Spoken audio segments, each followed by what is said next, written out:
What if most of your suffering comes not from the world itself, but from the way you cling to it?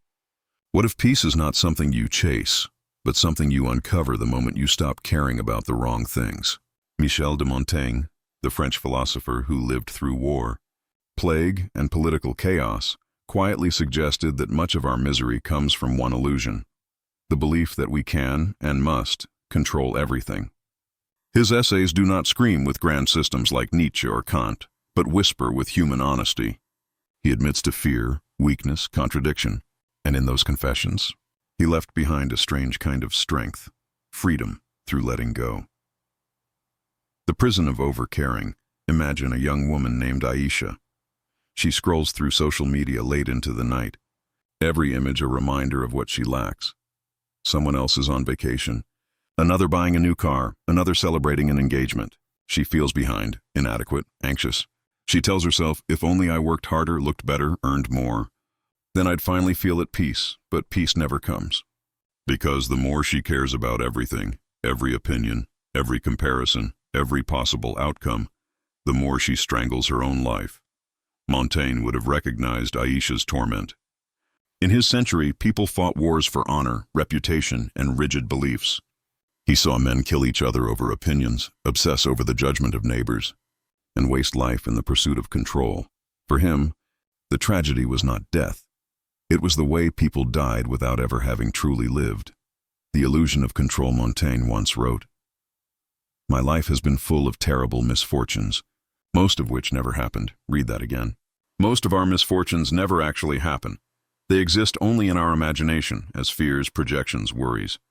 We try to control tomorrow by worrying about it today. We think if we care harder, grip tighter, prepare endlessly, maybe the chaos of life will spare us. But life laughs at this illusion. No amount of anxiety prevents the storm. No amount of overthinking guarantees safety. No amount of caring can make the world bend to our will. What Montaigne realized was radical. The only freedom you have is not in controlling the world, but in how lightly you walk through it. The weight we carry. Think of life as a long journey where every opinion, every expectation, every fear is a rock you carry in your backpack. The more you care about things beyond your control, the heavier that backpack becomes. Soon you are not walking. You are crawling under the weight of burdens that were never truly yours. Montaigne's philosophy whispers, drop some rocks. You were not meant to carry them all. Carl Jung, centuries later, said something similar from a psychological lens. He believed that modern humans carry shadows of repressed fears, desires, and social expectations. Much of our suffering, he argued, comes from trying to live by what others expect rather than what our soul demands. In other words, caring too much about the herd crushes the individual spirit. The mirror of today. Fast forward to the 21st century. Our rocks look different but feel the same. We obsess over the opinion of strangers online, a boss's approval, having the perfect body, perfect house, perfect career, being constantly productive, constantly enough. We live in constant performance, caring about metrics that shift daily. And like Montaigne's neighbors who killed for reputation, we quietly kill our own joy for validation. Here's the paradox. The more you care about everything, the less you can actually care about what matters. Your love, your purpose, your health, your spirit, these get drowned in the noise of meaningless cares. A small story of letting go. There is an old parable of a farmer whose horse ran away. The neighbors exclaimed, "What terrible luck!" But the farmer simply said, "Maybe." A few days later, the horse returned with 2 wild companions. The neighbors cheered, "What wonderful luck." The farmer again replied, "Maybe." Later, the farmer's son tried to ride one of the wild horses, fell, and broke his leg. Again, the neighbors cried, "What terrible luck!" And again, the farmer said, "Maybe." Soon after, the king's soldiers came to conscript young men for war, but the son was spared because of his broken leg. The lesson? We cannot know what any event truly means. Caring too much about labeling life as good or bad only deepens our suffering. Peace begins when we release the illusion of control and simply allow life to unfold. Montaigne lived this wisdom. He did not try to be a perfect man, but an honest one. He wrote openly about fear of death, laziness, and contradiction. Yet in embracing imperfection, he found a strange strength. By not clinging, he walked lighter. Aisha, the young woman from our story, one day decided to delete her social media for a week. At first she felt restless, even panicked. But slowly, something shifted. She noticed the quiet of her room. She enjoyed her tea without rushing to post about it. She went on a walk and listened, really listened, to birdsong for the first time in years. Did her problems disappear? No. But the crushing weight of caring too much about the noise of the world lifted, even slightly. And that small shift gave her something she hadn't felt in a long time. Peace. Montaigne's wisdom is not an escape from life but a return to it. By letting go of what we cannot control, by refusing to carry every burden, by not caring about every opinion, we discover something strange. Life feels lighter, not emptier. This is the paradox he leaves us with. Stop caring, and you will care more deeply. Stop chasing, and you will finally arrive. Stop gripping life, and you will finally hold it. The first step to peace is not conquering the world. It is dropping the illusion that you must. The weight of overthinking. Have you ever lain awake at night, your body exhausted but your mind racing, as if your thoughts were a pack of restless horses that refuse to stop? You replay conversations, predict disasters, and analyze every choice until your head feels like a storm. This is the prison of overthinking, the curse of a mind that cares too much about controlling every possible outcome. Montaigne would have understood this torment. He admitted often in his essays that his thoughts could drag him into confusion, anxiety, and fear. But he also discovered something liberating. Peace is not found in endlessly analyzing life, but in learning when to let thoughts go. Consider Daniel, a young financial analyst. Every decision at work feels like life or death. If he makes the wrong recommendation, maybe his career collapses. If he misses a detail, maybe his reputation is ruined. At night, he replays emails, calculations, and office conversations. He lies awake worrying, what if I failed? What if they think I'm incompetent? What if I lose everything? Daniel's story is modern, but the suffering is ancient. The mind convinces itself that worry is preparation. Yet in truth, worry is just a rehearsal for disasters that rarely arrive. Montaigne wrote, "There is no greater misery than to be always occupied with one's own thoughts." He saw the danger of a mind that never rests, that magnifies small concerns into mountains. He compared it to a horse that throws its rider. The thoughts take control, and the person becomes a servant of imagination rather than its master. Here is the paradox. The more we try to think our way out of anxiety, the deeper into anxiety we fall. Overthinking is quicksand. The harder you struggle, the faster you sink. Carl Jung would say that overthinking is a symptom of a deeper shadow, the fear of uncertainty.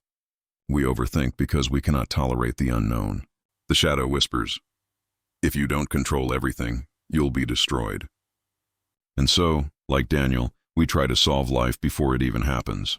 But Montaigne and Jung both remind us, life is not a puzzle to be solved, but a mystery to be lived.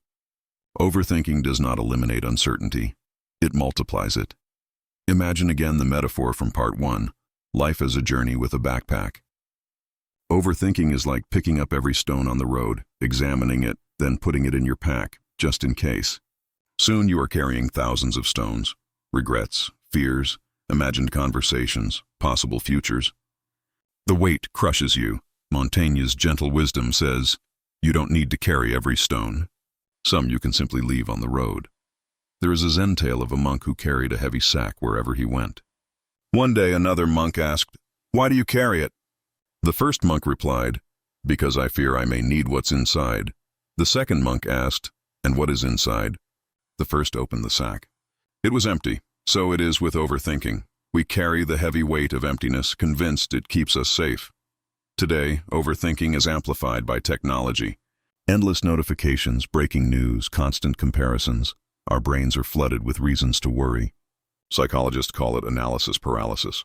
We scroll options, reviews, opinions, and become so overwhelmed we cannot act at all.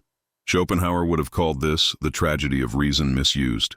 Instead of guiding us, reason devours us. We build mental prisons with the very tool that should have set us free. So what do? Montaigne didn't advocate total detachment or recklessness. Instead, he practiced moderation. He would read, reflect, then step away. He believed in balancing thought with experience, reflection with presence. For him, the cure to overthinking was not to kill thought, but to lighten it, to allow thoughts to pass like clouds rather than chains. Modern psychology echoes this. Cognitive behavioral therapy, CBT, teaches people to notice thoughts without becoming them. You can think, "I might fail," without letting that thought dictate your entire life. One evening, Daniel, the overthinking analyst, tried something different. Instead of replaying every possible failure, he asked himself, "What is actually in my control tonight?" The answer was simple: nothing. He had sent the report. The meeting was tomorrow. The outcome was beyond him. For the first time in months, he closed his laptop early and went for a walk. He noticed the autumn leaves falling silently on the street, the crisp air, the rhythm of his own breath. And in that simple act, he realized something Montaigne knew centuries ago. Peace doesn't come from solving life in your head. It comes from living it in your body. Overthinking is the modern plague of the restless mind. But Montaigne's philosophy offers an antidote: humility. The humility to accept that you cannot predict every outcome, the humility to admit that most disasters never arrive, and the humility to simply let some thoughts go. To stop overthinking is not to stop caring about life. It is to stop carrying every unnecessary burden. It is to trust that you can walk without knowing every turn of the path. And perhaps, like Daniel, we will discover that the weight we carried was never real. It was only the shadow of our own fear. When you stop caring about controlling every thought, every possibility, every judgment, you don't fall into chaos. You fall into peace, the herd and the mask. Have you ever caught yourself agreeing with something you didn't truly believe just to avoid conflict? Or laughing at a joke that wasn't funny because silence would have exposed you? These small betrayals of the self seem harmless, yet multiplied over time, they form a mask. A false identity shaped not by who you are, but by what the herd expects of you. Montaigne knew this trap well.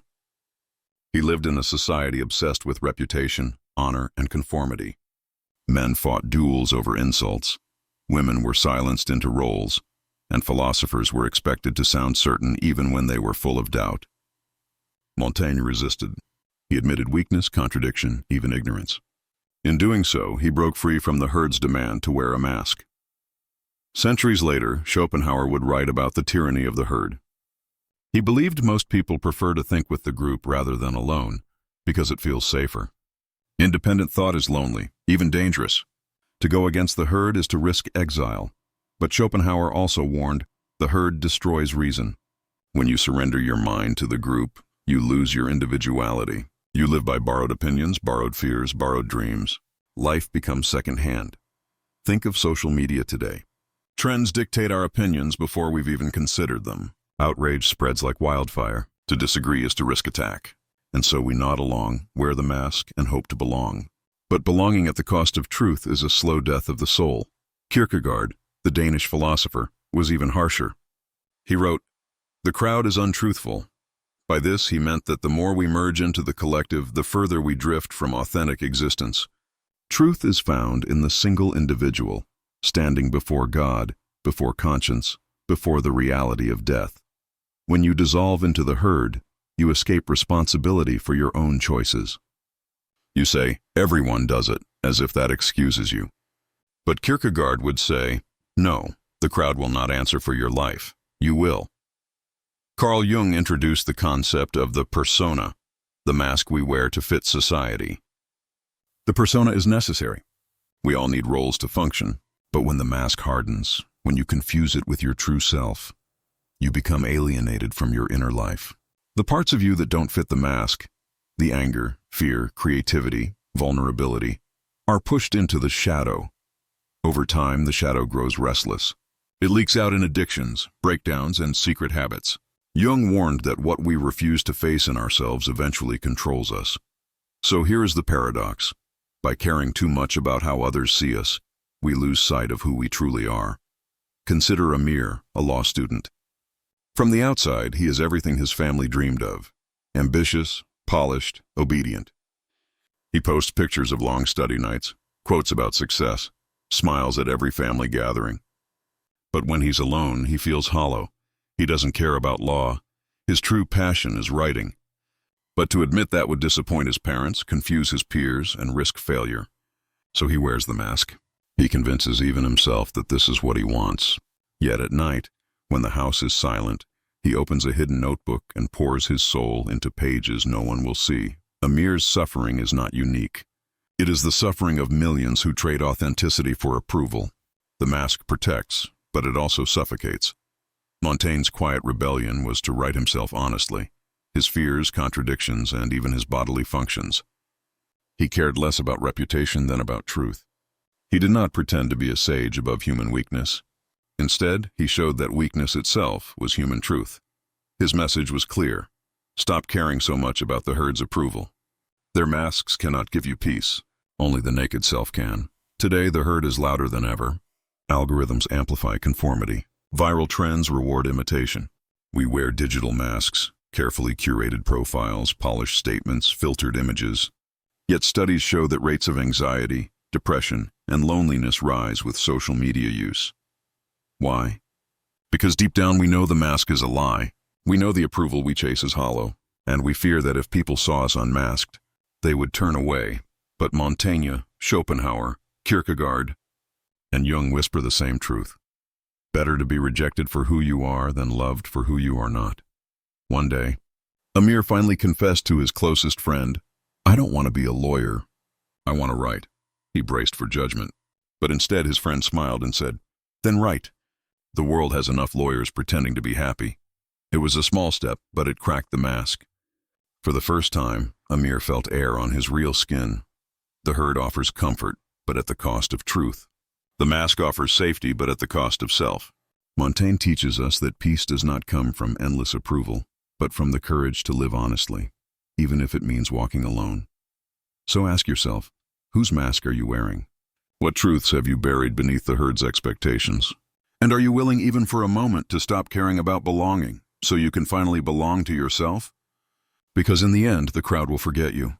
The herd will move on, but the self you abandon will remain, waiting, aching, hoping to be seen. Why do we crave the nod of others so desperately? Why does silence feel like rejection and a small compliment feel like a drug? The answer is uncomfortable. We are addicted to approval. This addiction may not destroy our bodies like alcohol or opioids, but it corrodes our souls just as surely. It is subtle, invisible, and socially rewarded. You don't get interventions for it. You get promotions, likes, applause. Yet, as Gabor Maté reminds us, the question is not why the addiction, but why the pain. Addiction is never about the substance, it's about the wound beneath it. A smoker doesn't crave nicotine. He craves relief. A drinker doesn't crave alcohol. She craves numbness. And the approval addict?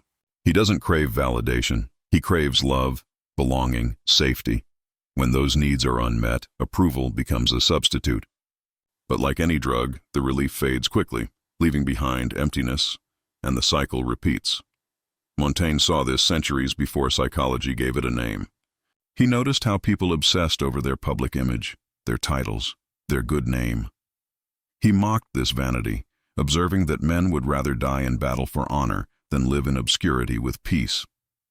To him, this obsession was madness, caring more about how others perceive you than how you actually live. He wrote, "We are, all of us, richer than we think we are. But we are schooled to covet what others have, and so we squander our treasure." Approval, in Montaigne's eyes, is one of the treasures we squander ourselves for. Take Sarah, a young marketing manager. On the outside, she is the picture of success. Well-dressed, always smiling, always on. She knows how to charm clients, impress bosses, and win likes online. People envy her energy, but alone she feels hollow. Her joy depends on constant recognition, the smile from her boss, the likes on her post, the compliment from a friend. When it's absent, she feels worthless. Herself is not her own. It lives in the eyes of others. Sarah is addicted. Her drug is applause. Psychologists explain this as a dopamine loop. Each hit of approval, like a notification or a compliment, gives a burst of dopamine. The brain learns to crave it. But like all highs, it fades, leaving behind withdrawal, insecurity, emptiness, self-doubt. Soon we seek the next hit, tailoring our behavior, words, even identities to get it. We become performers rather than people. Carl Jung would say this is the persona run wild, the mask swallowing the man. When the persona becomes the whole self, the true self withers in the shadow. Schopenhauer warned that most people live not for themselves, but for the opinions of others. He called it the will to appear, a tragic diversion from the will to live. Instead of living authentically, we live as if the herd's applause could save us. But the herd is fickle. Today it praises you. Tomorrow it forgets you. To stake your peace on such shifting ground is to guarantee suffering. One evening, Sarah was scrolling through her phone, desperate for likes on a post she had crafted for hours. Her boyfriend sitting beside her asked softly, "Do you even like the life you're posting about?" The question struck her. She realized she had built a life more photogenic than authentic. She cared more about looking happy than being happy, and in that moment, she saw the cage. Approval had not freed her, it had enslaved her. Montaigne's solution was radical simplicity. He wrote not to impress, but to explore. His essays were often meandering, self-contradictory, even embarrassing. He admitted weakness where others pretended strength. And yet, that honesty gave him peace. He reminds us that the cure for approval addiction is not indifference to others, but fidelity to oneself. You cannot control how others see you. You can only control how faithfully you live your truth. Gabor Maté teaches that healing addiction requires addressing the pain beneath it. For the approval addict, that pain is disconnection, from self, from authentic relationships, from unconditional love. Healing begins when you reconnect, not with the crowd, but with your own inner worth. Approval is a poor substitute for belonging. True belonging is not being liked by everyone. It is being accepted, even if by only a few, for who you truly are. Imagine for a moment that you woke up tomorrow and no one's opinion mattered. No likes, no judgments, no applause. What would you do differently? What job would you choose? What passions would you pursue? What masks would you drop? This thought experiment reveals how tightly approval binds us. It also reveals how much peace waits on the other side of letting go. Approval is a sweet poison. It tastes like love, but it empties you over time. Montaigne's wisdom, echoed by Jung, Schopenhauer, and Maté, is simple. Stop caring so much about the herd's applause. Care instead about living authentically, about nurturing the self that remains when the clapping fades. Sarah, like so many of us, discovered this truth too late. But you don't have to. You can begin now, in small steps, saying no when you mean no, admitting what you really feel, creating what you actually love, because peace is not found in applause. Peace is found in silence, the silence where your true self breathes freely, unmasked, unaddicted, alive. What if everything you're chasing, success, love, recognition, isn't found by gripping tighter, but by letting go? We are taught from childhood to hold on, to ambitions, to people, to control, to certainty. We white-knuckle through life, fearing that if we loosen our grip, everything will collapse. Yet Montaigne and the Stoics who came before him whispered a paradox. Freedom begins where clinging ends.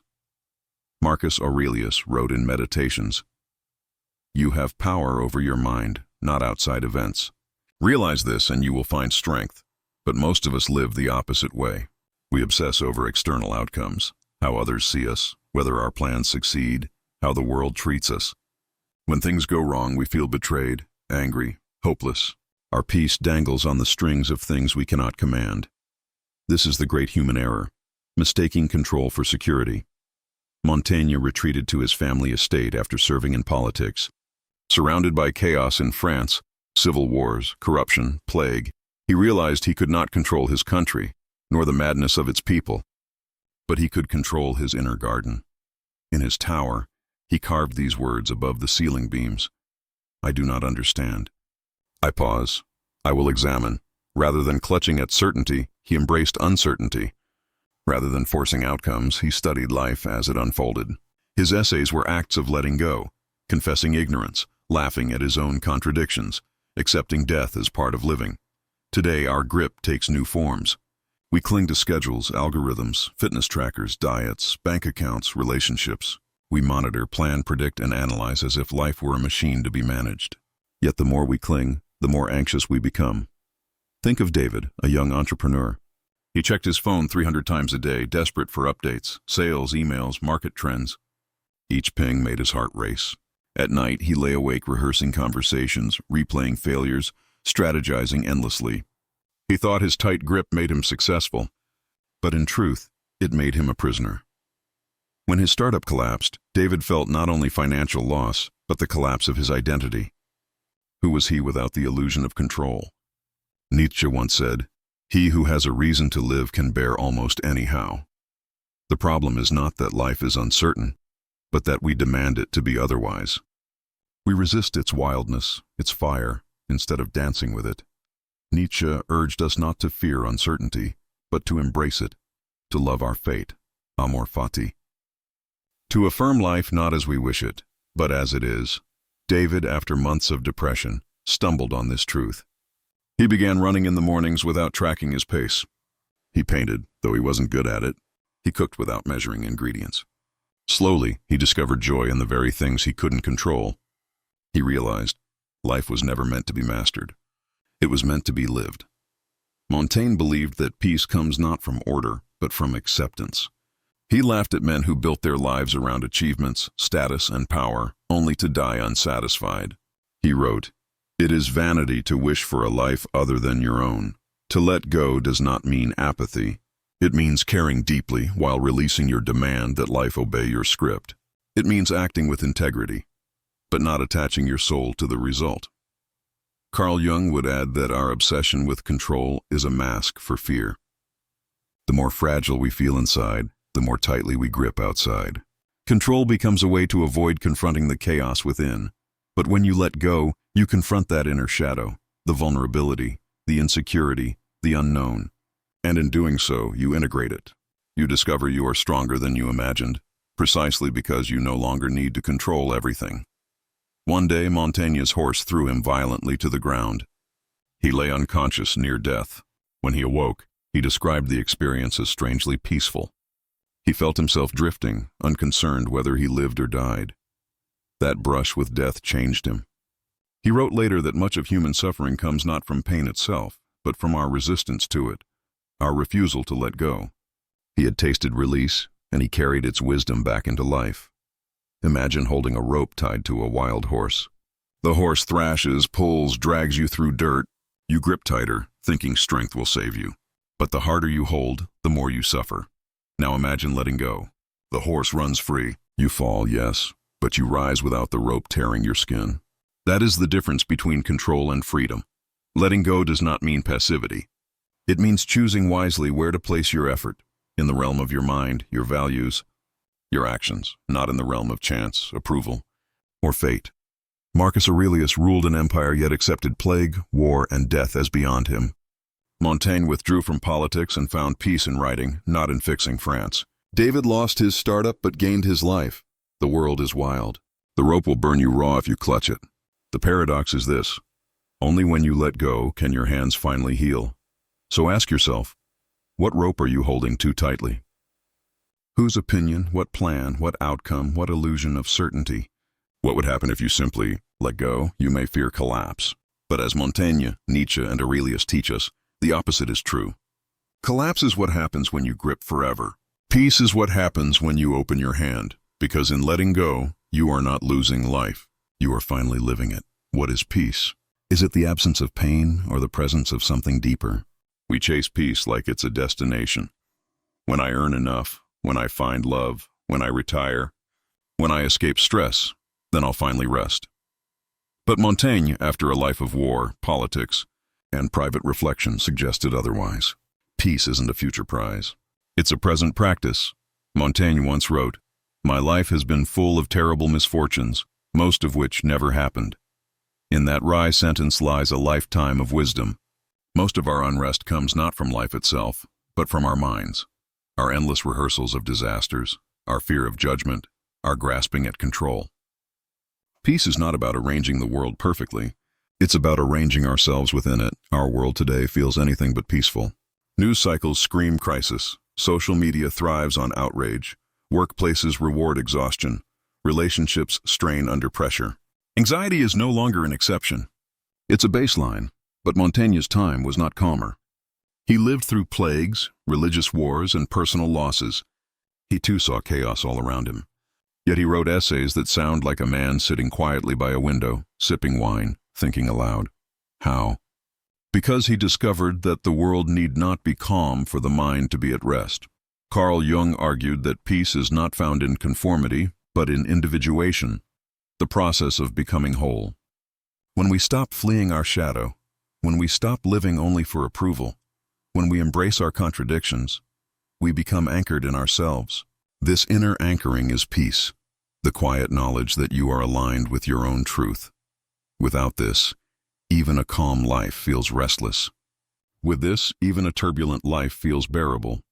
Schopenhauer, often called the philosopher of pessimism, saw human life as an endless striving, the will always hungry, never satisfied. But he too glimpsed peace. It came in moments of aesthetic contemplation, listening to music, walking in nature, losing yourself in art. In those moments, the will is quiet, desire pauses, and we simply are.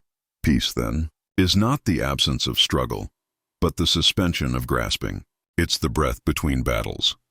In a mountain monastery, an old monk tended a small garden. A young visitor asked, "Master, how do you find peace in such a troubled world?" The monk smiled. "I do not find peace in the world. I bring peace to it." He pointed to his garden.